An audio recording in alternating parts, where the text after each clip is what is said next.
On the night meant to celebrate her, the truth was revealed. A wife's betrayal played out before family and friends. One decision, and she lost her husband, her dignity, and everything she thought she had. David and Amaka had been married for 6 years. They lived in a modest but comfortable duplex in Gwarinpa, Abuja. David was a mid-level manager in an oil servicing company, earning a decent salary with benefits. Amaka worked in a commercial bank in the city center, known for her sharp intelligence and beauty. To the outside world, they looked like the perfect couple, young, successful, and living a comfortable life. But behind David's quiet smile was a man with questions. He had heard stories of men who lost their jobs and suddenly saw their wives change. Stories of respect that disappeared the moment money dried up. He didn't want to believe such could happen in his home, but curiosity ate at him.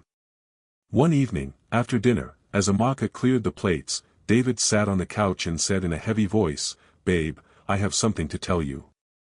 Amaka turned, concern written on her face. "What is it, David? You look worried." David sighed deeply, rubbing his forehead. I lost my job today."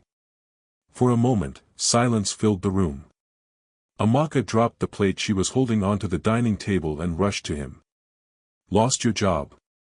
How? What happened?" He lowered his eyes. "The company is restructuring. They said they're downsizing, and my position was affected." Amaka hugged him tightly. "Oh my God, David. It's okay. Don't worry. We'll survive this. I still have my job. We'll cut down expenses.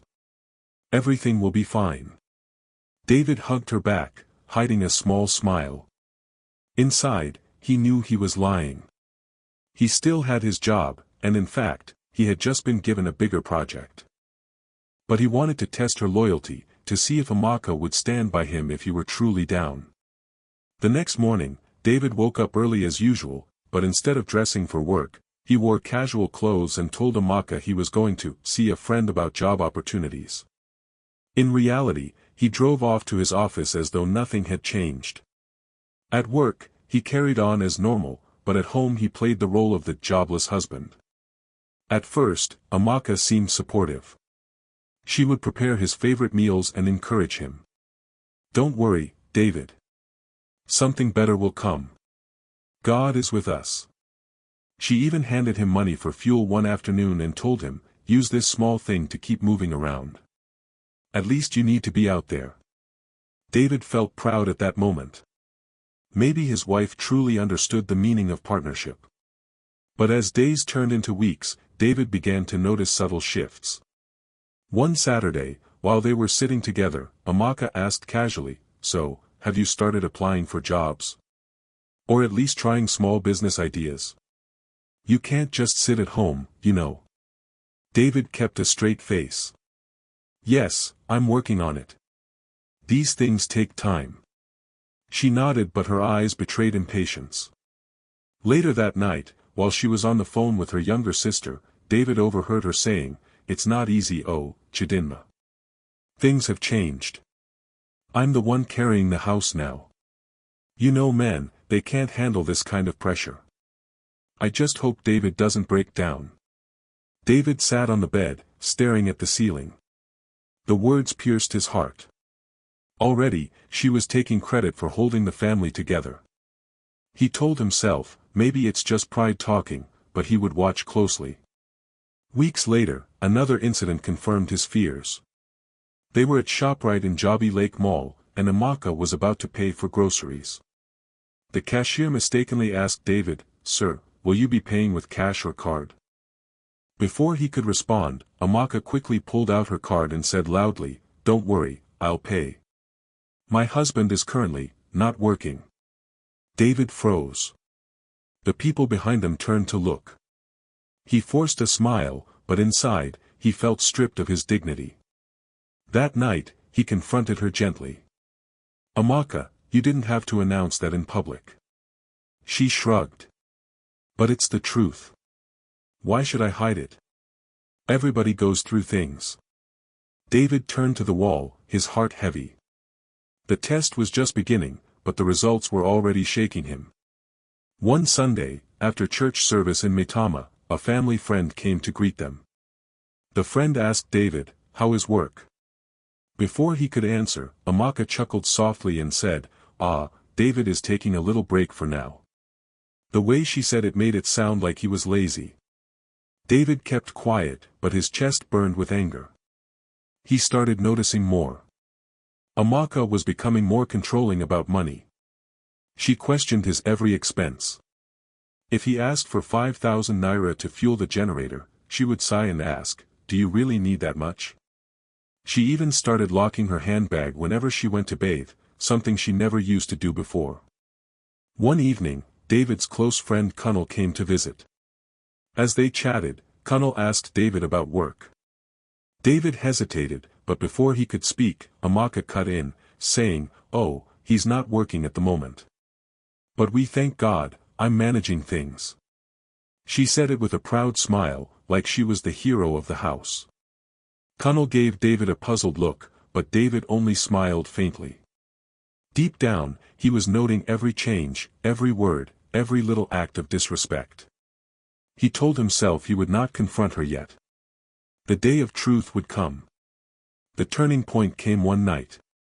They had just finished eating dinner when Amaka, without looking up from her phone, said, "David, have you thought of driving Uber? I mean, it's better than sitting at home." David's spoon froze midway to his mouth. He looked at her, trying to see if she was joking. But her face was serious. She wasn't suggesting, it was a command. That night, David couldn't sleep. He stared at the ceiling, his mind racing. This was no longer about patience or support. His wife was changing before his eyes. He whispered to himself, "Amaka, so this is who you really are. You think I'm down, and already, your respect is gone." David turned to the wall and closed his eyes. The test had only begun, but the outcome was already clear. Amaka was not the woman he thought she was. At Amaka's bank in Central Business District Abuja, life was changing fast. She had just closed a major deal with a high-profile client and was rewarded with a fat bonus. A few months later, she was promoted to assistant manager. It was the kind of promotion she had dreamed of, and she felt unstoppable. With David jobless, she now saw herself as the real power in the home. At first, she tried to hide it, but her tone soon changed. In the kitchen one evening, David was dishing food when Amaka said sharply, "David, please reduce the portion of meat you're taking. You don't have any stress you're doing at home, so you don't need too much energy food." David paused, looking at her silently, then placed the extra piece back in the pot. His pride burned, but he kept quiet. Another night, as David turned on the generator, Amaka shouted from the balcony, "I beg, put it off by midnight. Oh. Fuel is expensive and I'm the one paying now." David stared at her in the dark, wondering when his wife became so calculative over things she never cared about before. She also started making side comments in public. When their neighbor, Mama Esther, greeted her and asked, "Amaka, how una day?" she sighed loudly and said, "My sister, Nami day carry this house now. Things are not easy, but God day." Mama Esther gave her a long look, then glanced at David, who forced a weak smile. He didn't say a word, but his chest tightened. Inside, David began taking notes in his heart. Every statement. Every action. Every humiliation. The most painful changes were in their bedroom. Amaka started avoiding intimacy. If David touched her at night, she would sigh and say, "Please, I'm tired. Do you know the stress of banking work? From morning till night I'm on my feet. Let me rest, I beg." Weeks passed, then months. David couldn't remember the last time she responded with affection. It was as though his manhood had been reduced to nothing because of the lie he told. One Saturday morning, as David sat on the veranda reading a newspaper, Amaka walked past him, scrolling on her phone. She stopped, turned, and said, "David, have you thought of hustling small? You can do Uber now. At least, it will bring something into the house. You can't just sit like this." David lowered the newspaper slowly and looked at her. His heart beat faster, but he kept his face calm. So, Amaka, you think driving Uber is the solution? She crossed her arms. What's wrong with that? At least you'll not be idle. Many men are doing it. Or do you want me to keep carrying all the load? David didn't reply.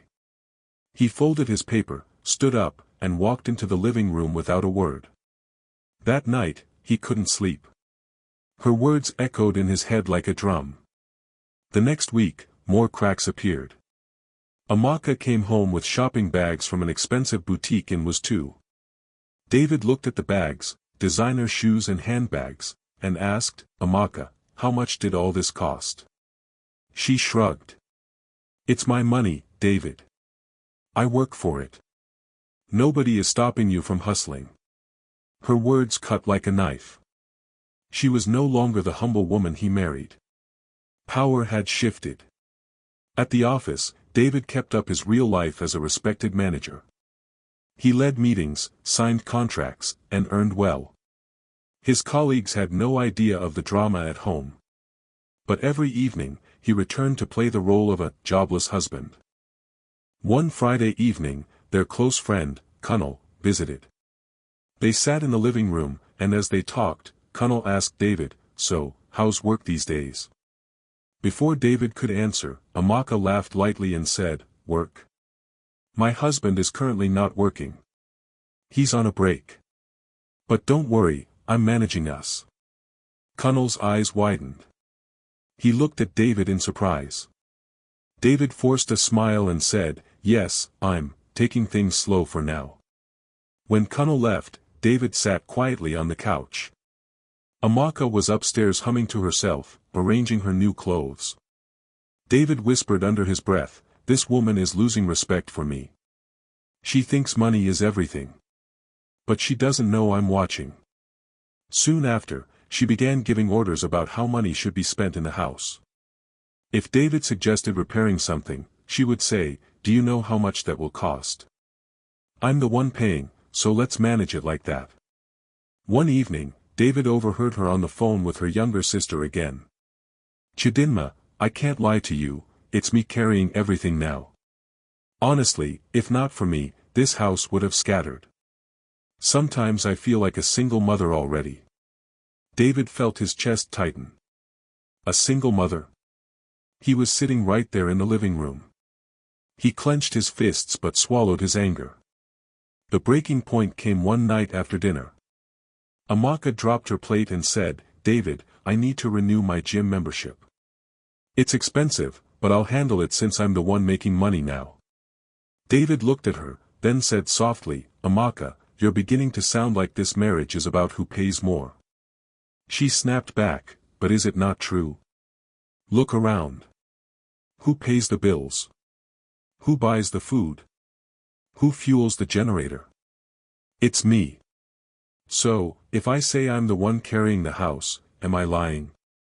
David stood up slowly, staring at her with quiet pain in his eyes. Amaka, be careful. Money doesn't make you the head of this home. Respect does. She rolled her eyes and walked away. That night, as David lay in bed staring at the ceiling, he whispered to himself, this test, it's working. But the results are bitter. The woman I married is not the woman I'm living with today. And in his heart, he began preparing for the day he would reveal the truth. It started with small signs. Amaka began coming home later than usual. Before, she always arrived by 7 p.m. at the latest. But now, it was often 9 p.m. or even 10. When David asked, she would wave her hand casually and say, work was hectic today. You know banking, always meeting targets. At first, David wanted to believe her. But something in his spirit told him to pay attention. The woman who used to rush home to cook dinner now spent more time outside than with him. And whenever she came in, her perfume was stronger, her makeup fresher, almost like she was dressing up after leaving work.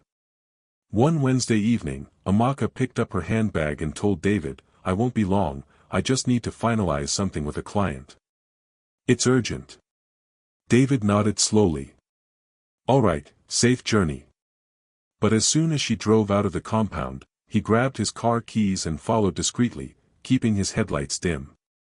She drove toward was too, a part of Abuja filled with fancy restaurants and nightlife. David parked a little distance away and watched her walk into a high-class restaurant called Charcoal Grill. Minutes later, he saw her sit at a corner table with a well-dressed man in his late 40s. The man wore a fine Agbada and gold wristwatch that glittered under the restaurant lights. David's heart pounded as he watched from outside. Amaka was laughing, leaning close, even touching the man's hand as though she wasn't married. The man ordered wine, and Amaka accepted it with a wide smile. At one point, she even adjusted her blouse slightly, exposing more of her chest. David felt like a knife had pierced his chest.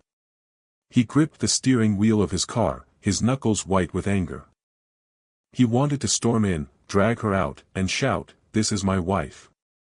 But something told him to stay calm. He took out his phone, zoomed in, and snapped pictures. Then he recorded a short video of them laughing together. When he got home that night, Amaka walked in at 11 p.m. She yawned and said, "Today was long oh. My boss kept me in the office." David looked at her silently, fighting back tears. He only said, "Welcome. There's food in the kitchen." She smiled faintly, kissed his cheek lightly, and went upstairs. David sat in the dark living room long after she had gone to bed, staring at the ceiling fan as it rotated slowly. The next week, things got worse. Amaka started complaining that money was not enough. One evening she said, "David, we need to sell your car. It's just parked there doing nothing. We can use the money to cover more important things." David looked at her carefully. "You want me to sell my car?" She nodded confidently. "Yes now. It's better than wasting resources. Or do you want me to keep carrying all the financial burden?" David almost laughed.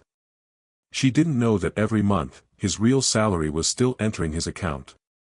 She didn't know that he was still paying certain bills secretly. But she wanted him reduced to nothing. That same week, while Amaka told him there was no money, she returned home with new shopping bags, designer handbags and shoes. She hid them in her wardrobe, but David noticed. One night when she went to shower, he opened the wardrobe and found receipts. His eyes widened. A single handbag cost more than 300,000 naira. David shook his head slowly. "So this is how far it has gone. She thinks I am blind. She thinks I am weak. But I will not speak, not yet." The breaking point came on a Saturday afternoon. Amaka received a call, stepped into the balcony, and whispered excitedly. David stood by the staircase and listened carefully. Her voice was soft and playful, a voice he hadn't heard in a long time. You know I miss you. Yes, I'll see you soon, don't worry about him, he won't suspect anything." She laughed lightly before ending the call. David's hands trembled. His chest felt heavy. His so-called test had opened the door to something he never expected. It was no longer just about respect. It was betrayal. His wife, the woman he loved, was cheating on him while he pretended to be jobless. That night, as Amaka slept soundly beside him, David sat at the edge of the bed, staring at her face. Memories of their wedding in a church at Area 1 flashed in his mind. He remembered how she smiled at him in her white gown, how she promised before God and men to stand by him for better or worse. Now, just because she thought he was broke, she had given her loyalty to another man. David whispered to himself, "Amaka, you've failed this test. But I won't expose you yet. I will gather everything. And when the time is right, the whole world will see who you truly are." From that day, David began collecting evidence. He tracked her outings. He checked her receipts. He even hired a junior colleague, who was into photography, to discreetly follow her one evening. More pictures came in, Amaka holding hands with the same wealthy man outside a hotel in Maitama. David's heart broke into pieces, but he remained calm. He smiled at her during the day, cooked with her, even prayed with her, but in his heart, he was preparing for the final showdown. For weeks, Amaka thought she was smart. She believed David was too weak, too helpless, too jobless to suspect anything. But what she didn't know was that her husband was one step ahead, quietly building a case that would shake her world to the core. And in his heart, David said, "This game is almost over. When I reveal the truth, there will be no turning back." Amaka's birthday arrived on a bright Saturday afternoon. She had been talking about it for weeks, hinting to David that she wanted a big celebration. Despite everything he knew, David pretended to be the loving, supportive husband. Quietly, he made arrangements. He booked catering, rented chairs, and invited her close friends, colleagues from the bank, and even her family from Enugu who were living in Abuja. The party was set to hold right in their Gwarinpa duplex, with decorations filling the compound. Amaka had no idea what David was planning. When she walked down the stairs that afternoon, wearing a fitted red gown and jewelry, she looked radiant. The guests clapped and sang the birthday song as she smiled widely, soaking in the attention. She felt like a queen. She whispered to one of her colleagues, "At least all my hard work is showing. See how I'm glowing, even when I'm carrying the house." David was calm, moving around, making sure guests had drinks. On the surface, he looked like the proud husband. But inside, his chest was heavy. This was the day he had been waiting for, the day of truth. The cake was rolled out, a 3-layer beauty with "Happy Birthday Amaka" written in gold icing. Everyone gathered around as music played softly in the background. Just as Amaka picked up the knife to cut the cake, David raised his hand. "Please," he said, his voice firm, "before we cut this cake, I have something important to share." The music stopped. Conversations died down. All eyes turned to him. Amaka's smile froze. David stepped forward, his expression calm but his tone sharp. "For months now, my wife has believed that I lost my job. She believed I was jobless, sitting at home while she carried the family. But today, I want everyone here to know the truth. I never lost my job. I only pretended, to see how Amaka would treat me if she thought she was the breadwinner." A heavy silence fell. Gasps echoed through the compound. Amaka's eyes widened, her mouth slightly open. "David, what are you saying?" she stammered, her voice trembling. David turned to the crowd. "Yes. I lied about losing my job. I wanted to test my wife's loyalty and respect. And what did she do? She humiliated me in public, she looked down on me, she called herself the one carrying the house. But that's not all." He picked up a remote control and pressed a button. The flat-screen TV which he had brought out promising to show a slideshow of their pictures together, came alive. On the screen appeared a series of pictures, Amaka sitting in a fancy restaurant with the wealthy man, her hand on his, laughing and smiling like a teenager in love. Another photo showed her stepping out of a hotel in Maitama with him. Then a short video played, Amaka sipping wine with the man as he leaned close to whisper in her ear. The crowd erupted. Gasps, shouts, and murmurs filled the air. Amaka's colleagues covered their mouths in shock. Her mother-in-law shook her head, tears welling in her eyes. Amaka's father, a stern man with a deep voice, stood up angrily. "Amaka. So this is the kind of wife you are. Your husband was only testing you, and this is how you disgrace him. Sleeping around with another man. Shameless." Amaka's legs shook. She grabbed David's arm desperately. "David, please, it's not what it looks like. I can explain." David pulled his arm away, his face hard. "Explain what?" "That while you thought I was broke, you gave yourself to another man. That while I pretended to be weak, you mocked me behind my back. That you told people you were the one carrying the house. No, Amaka. No explanation can fix this." Tears streamed down Amaka's face as she fell to her knees in front of the guests. "Please, David. Please don't do this here. Don't disgrace me in front of my family." But David's voice grew louder, filled with pain. You disgraced yourself, Amaka. You failed the test of loyalty. You failed the test of respect. A woman's true character shows not when her husband is strong, but when she thinks he is weak. And today, everyone has seen your true character. Some of her colleagues shook their heads. One of them whispered, so all this time, she was forming boss lady in the office, meanwhile, look at what she was doing. Amaka's mother sobbed quietly, covering her face with her wrapper. Her father pointed at her furiously. You have brought shame to this family. We raised you better. Amaka tried to speak again, but her voice cracked under the weight of humiliation. It was a mistake. I thought. No. David cut her off sharply. You thought money makes you better than me. You thought respect is optional when you earn more. You thought cheating was excusable because you believed I was down.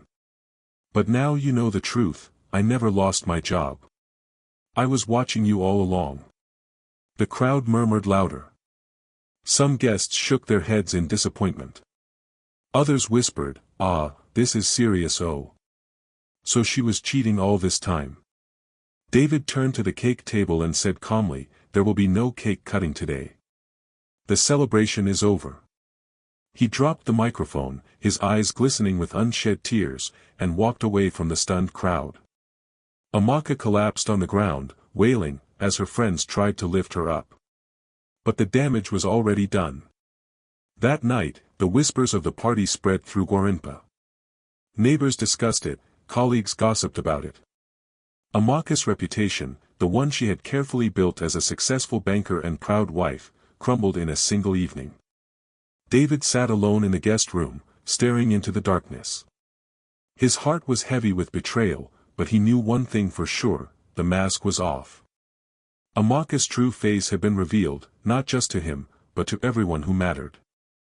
The party ended in chaos. Guests left whispering, some shaking their heads in disbelief, others pitying David.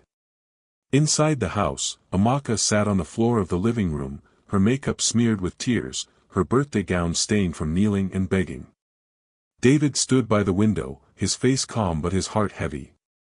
Finally, he turned to her. His voice was steady, almost cold.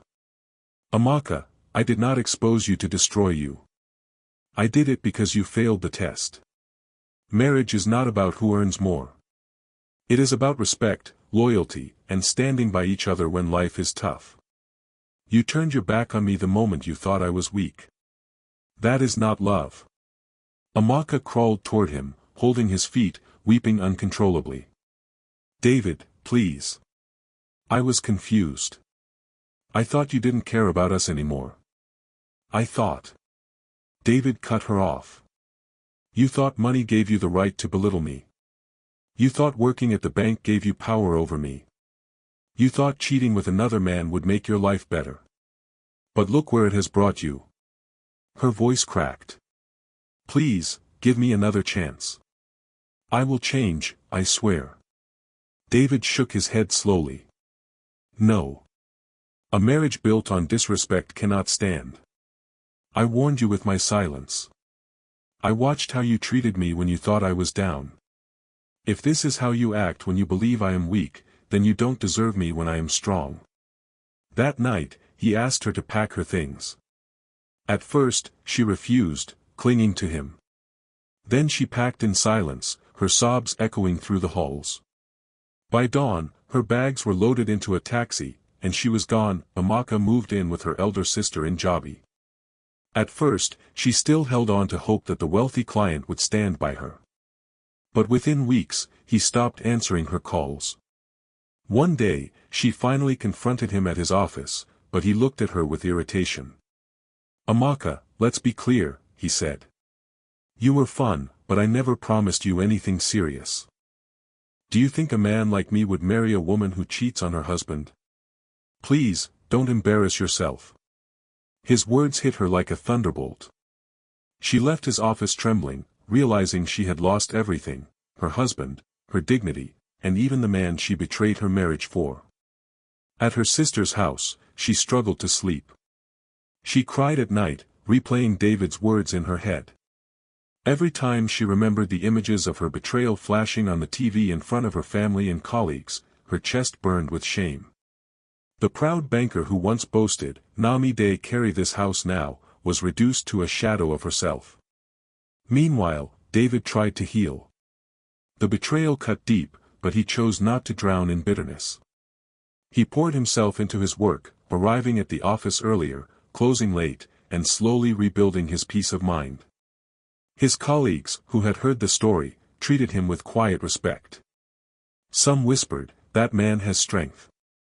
Not everyone could handle it like that." Neighbors admired his composure. Some even told their wives, "Look, marriage is about respect. Money comes and goes, but character is what lasts." David didn't boast about what happened. He simply carried himself with dignity, focusing on his future. The story of David and Amaka spread across Abuja, from Gwarinpa to Wuz, from Jobi to Maitama. People discussed it in salons, in offices, in churches. For some, it was gossip. For others, it was a warning. Pastors used the story in sermons. A true wife respects her husband whether he has or he doesn't. A true husband honors his wife whether she earns more or less. Marriage is not competition. It is partnership. Amaka's colleagues at the bank learned to treat their own partners differently. Some wives stopped mocking their husbands over money. Some men realized they also needed to appreciate their wives more. The story had become a mirror for many couples. Months later, Amaka returned to David's house to beg one last time. She stood outside the gate, looking thinner, her once glowing face tired and broken. When David finally came out, she fell on her knees. "David," she cried, "I know I don't deserve forgiveness. But please, please don't hate me. I lost everything. I lost you. I lost respect. I learned my lesson the hard way. I swear, I will never make that mistake again." David looked at her, his eyes filled with sadness but not anger. "Amaka, I don't hate you. But some wounds cut too deep to heal. I will never forget how you treated me when you thought I was weak. I pray you find peace, but our chapter is closed." His words were final.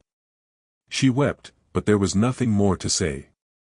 David stood tall, not because he had money, but because he held on to self-respect. He raised his children with love, teaching them that loyalty is greater than wealth, and respect is greater than pride. In the end, his story became a testimony. True love and marriage are not measured by money, but by respect, loyalty, and standing together in both sunshine and storm. And that was the lesson Abuja never forgot. If you liked this video, make sure to hit the subscribe button, like and share your thoughts in the comment section. Thanks for watching and catch you the next video.